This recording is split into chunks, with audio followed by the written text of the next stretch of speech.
WhatsApp boys and girls, আজকে আমরা প্রথম 11-এর ক্লাস শুরু করতে চলেছি। তো 11-এর যে টপিকটা আজকে আমরা পড়াবো সেটা হচ্ছে ত্রুটি বা এরর।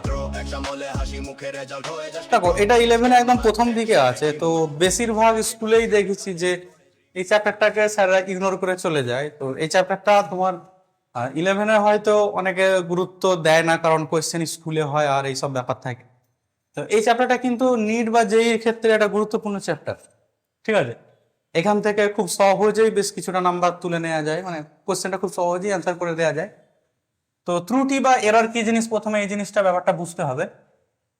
তার জন্য একটা ব্যাপার রয়েছে যে দেখো, আমরা যা কিছু পরিমাপ করি না কেন তার মধ্যে ভুল তো কিছু থাকবে, তাই না? মানুষ তো পুরো 100% অ্যাকুরেট সব কিছু করে এটা তো বলা ভুল।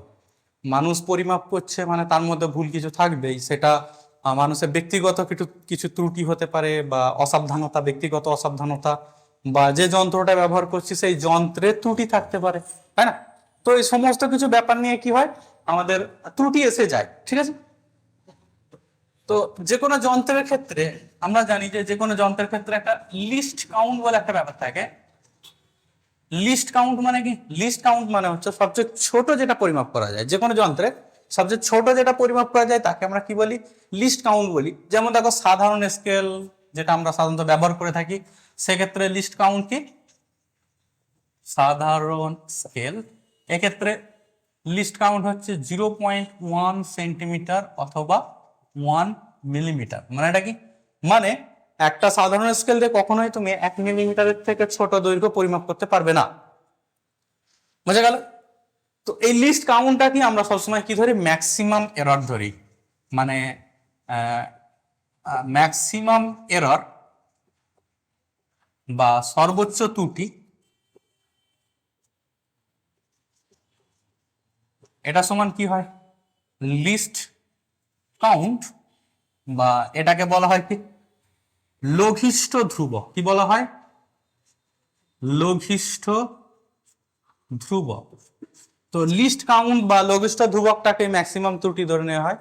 মানে যেমন ধরো, আমরা যদি কোনো রাশি পরিমাপ করতে যে ধরো দৈর্ঘ্য মাপছি বা ভর মাপছি, তো সেক্ষেত্রে যে যন্ত্রটা দিয়ে মাপছি তার সবচেয়ে ছোট যে পরিমাপ বা লিস্ট কাউন্ট যেটা থাকে সেটাকে আমরা ধরে নেই কি?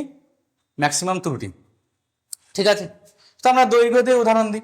যে মনে করো আমরা একটা দৈর্ঘ্য মেপেছি এল, দৈর্ঘ্য মেপেছি কি?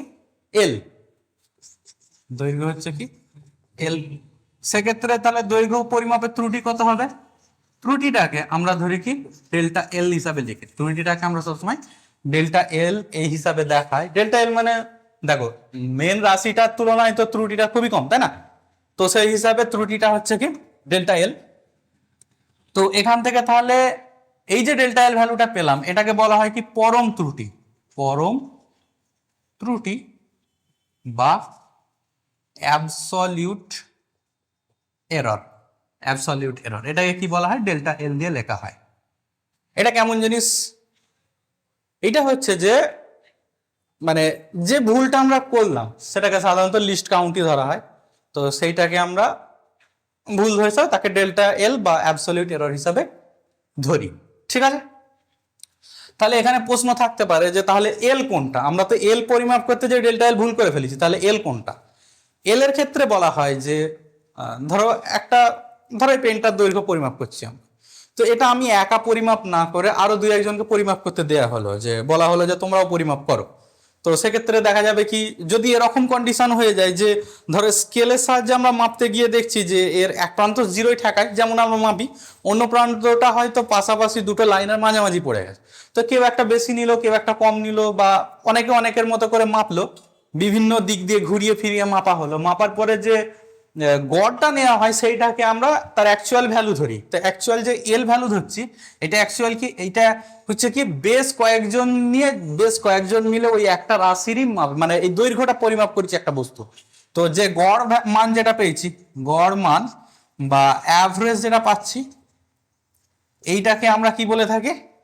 ওইটার অ্যাকচুয়াল দৈর্ঘ্য হিসাবে ধরে থাকি। আর লিস্ট এররটাকে আমরা, মানে লিস্ট কাউন্টটাকে আমরা কি ধরি? ম্যাক্সিমাম ত্রুটি হিসাবে ধরে নিই, ঠিক আছে। তো পরম ত্রুটি মানে কি পেলাম? পরম ত্রুটি বা অ্যাবসলিউট এরর পেলাম ডেল্টা এল।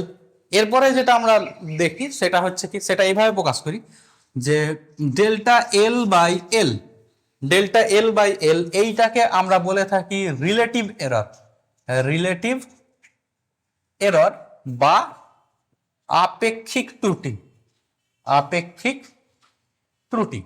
ঠিক আছে, ডেল্টা এল বাই এল যদি এই ফর্মে আমরা লিখি তাকে বলি আপেক্ষিক ত্রুটি বা রিলেটিভ এরর। আর একটা হয় পার্সেন্টেজ এরর, পার্সেন্টেজ এরর বা শতকরা ত্রুটি, শতকরা ত্রুটি। এটা কি জিনিস? এইটা হচ্ছে যে এই ডেল্টা এল বাই এল কে আমরা যদি 100 দিয়ে গুণ করে দিই, যেমন আমাদের পার্সেন্টেজ বার করার নিয়ম, তো 100 দিয়ে যদি গুণ করে দিই তাহলে সেক্ষেত্রে আমরা কি পেয়ে যাব? শতকরা ত্রুটি পেয়ে যাব। তো পুরো ব্যাপারটাকে একবার ভালো করে দেখে নাও, আর দেখে নিয়ে যদি কিছু প্রবলেম হয়, এর মধ্যে যদি কিছু বুঝতে প্রবলেম হয় তাহলে অবশ্যই কমেন্ট সেকশনে জানাবে। দেখো এতক্ষণ দেখলাম কি যে একটা রাশি পরিমাপ করতে যে কি পরিমাণ ত্রুটি, তার রিলেটিভ এরর, তার অ্যাবসলিউট এরর, পার্সেন্টেজ এরর দেখলাম। এবার ধরো আমরা যদি এরকম কোন একটা এক্সপ্রেশন ধরি, যে ধরো একটা এক্সপ্রেশন রয়েছে y সমান a প্লাস বি, মানে a কে আমরা ডাইরেক্ট পরিমাপ করব, b কে আমরা ডাইরেক্ট পরিমাপ করব, y equals to a plus b বা y equals to a minus b. যদি এরকম কোন এক্সপ্রেশন থাকে তাহলে সেক্ষেত্রে আমরা y মাপতে যে ত্রুটি কত পাবো? তো y এর অ্যাবসলিউট এরর কি হবে? অ্যাবসলিউট এরর ডেল্টা ওয়াই সমান হবে কি ডেল্টা এ প্লাস ডেল্টা বি। আচ্ছা, এখানে একটা জিনিস খেয়াল রাখবে যে এখানে প্লাস মাইনাস যাই থাক না কেন, প্লাস মাইনাস যাই থাক না কেন, এরর কি হবে? এরর সবসময় প্লাস হবে, যোগ হবে। ঠিক আছে, কারণ দেখো বিয়োগ করি আর যোগ করি যাই করি না কেন, আমরা যে ভুলটা করি, যে ভুলটা তো আস্তে আস্তে বাড়বে, তাই না?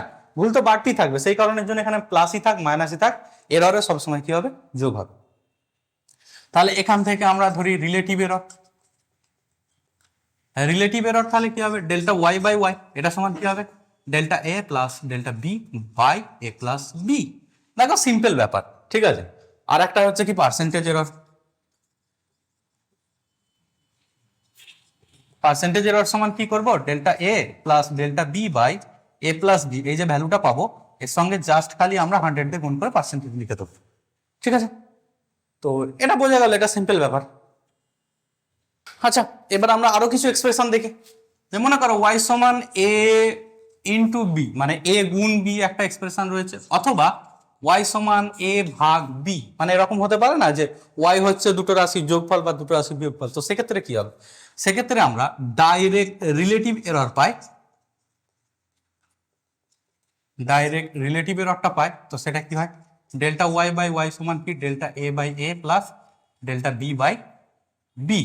তো পার্সেন্টেজ এরর কি হবে?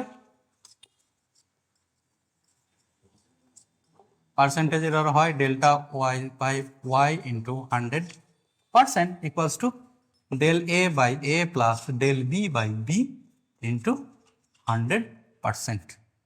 ক্লিয়ার? এটা গুণ থাক বা ভাগ থাক সেক্ষেত্রে একই হবে, বুঝে গেল? আচ্ছা, এখানে একটা ব্যাপার থাকে যে গুণ বা ভাগের ক্ষেত্রে আমরা ডাইরেক্ট কেন রিলেটিভ এরর বার করছি, কেন অ্যাবসলিউট এররটা বার করলাম না? কারণ দেখো এই যে এরর আমরা যে এখানে ফর্মুলাগুলো লেখাচ্ছি, এগুলোতে আমি ডাইরেক্ট ফর্মুলা লিখে দিচ্ছি, কিন্তু এটা অ্যাকচুয়ালি আসে কি ডেরিভেটিভ থেকে। তো আমি যেহেতু এখানে ডেরিভেটিভটা করছি না, তাই আমি ডিটেলসে দেখাচ্ছিও না। তো এটা মাথায় রাখবে যে এইগুলো কি ডেরিভেটিভ থেকে আসে, বোঝা গেল? তো ডেরিভেটিভ শেখানোর পরে কোনো এক সময় যদি হয় সেখানে এরর ক্যালকুলেশনটা দেখিয়ে দেওয়া যাবে। এরপরে আরেক ধরনের এক্সপ্রেশন থাকে এক্সপোনেনশিয়াল, মানে ধরো y equals to A to the power M, এক্ষেত্রে ডেল্টা ওয়াই বাই ওয়াই সমান কি হয়ে যাবে? M into delta A by A, কি হয়ে যাবে একবারে direct? Delta Y by Y equals to delta M into delta A by A, এই যে উপরে যে পাওয়ারটা থাকে এটা তখন গুণ করতে হয়। আর এটা হচ্ছে আমাদের রিলেটিভ এরর, মানে আমাদের আপেক্ষিক ত্রুটি যেটা। ঠিক আছে, আর একই রকম ভাবে delta Y by Y into 100 যদি আমরা করে দিই তাহলে সেক্ষেত্রে আমরা কি পাবো? শতকরা ত্রুটি বা পার্সেন্টেজ এরর।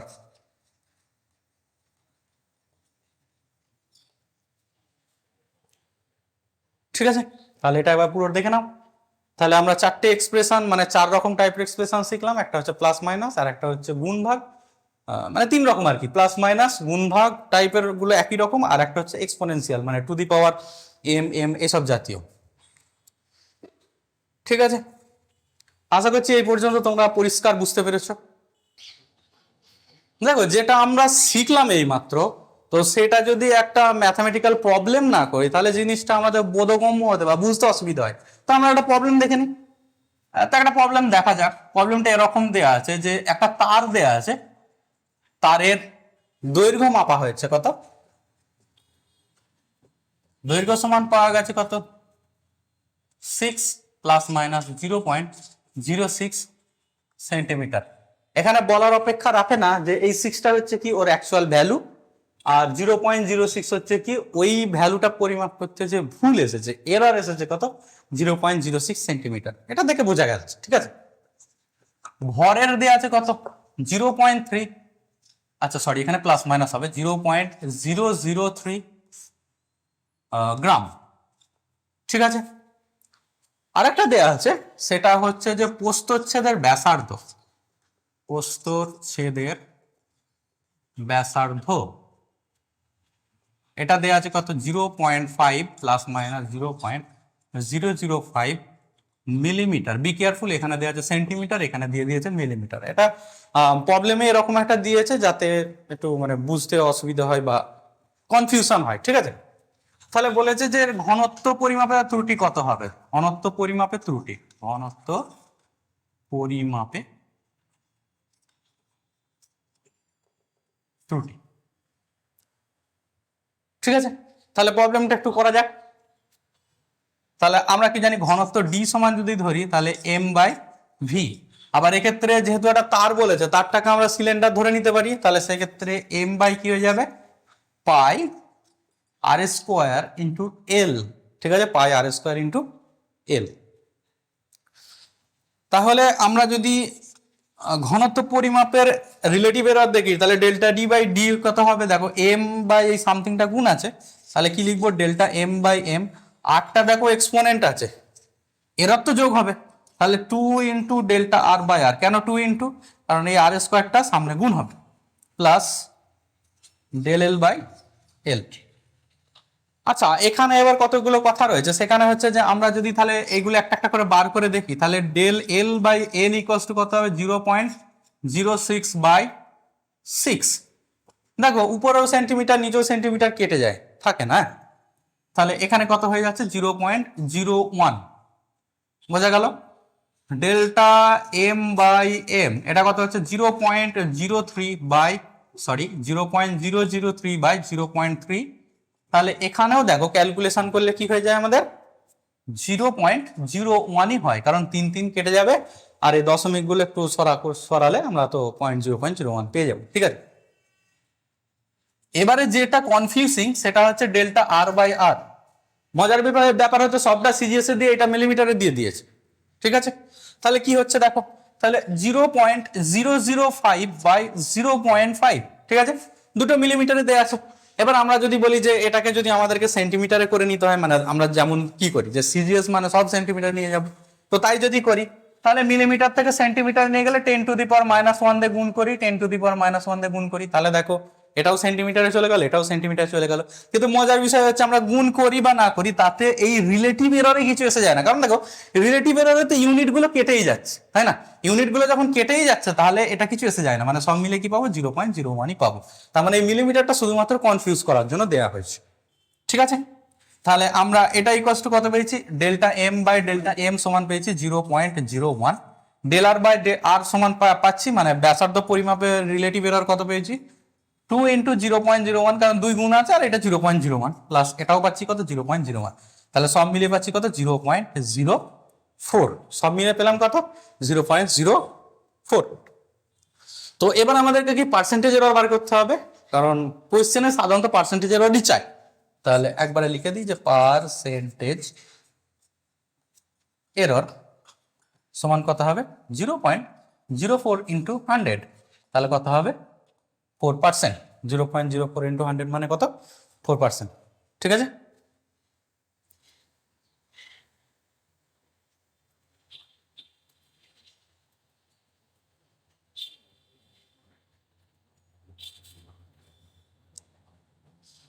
তো আশা করছি অঙ্কটা তোমরা বুঝতে পেরেছো। আর পুরো আজকে যে ক্লাসটা হলো, যে পুরো যে এরর ক্যালকুলেশনের ব্যাপারটা এটা বোঝানো হলো, এটাও আশা করছি বুঝতে পেরেছো। তো আমি আবারও বলছি যে এরর ক্যালকুলেশন ডেরিভেটিভ থেকে আসে, তো আমরা তো ডেরিভেটিভটা এখানে শেখাইনি, বা ডেরিভেটিভ পরে শেখানো হবে, তো সেই কারণের জন্য আমরা ডাইরেক্ট সূত্র বলে শিখিয়ে দিয়েছি, ঠিক আছে।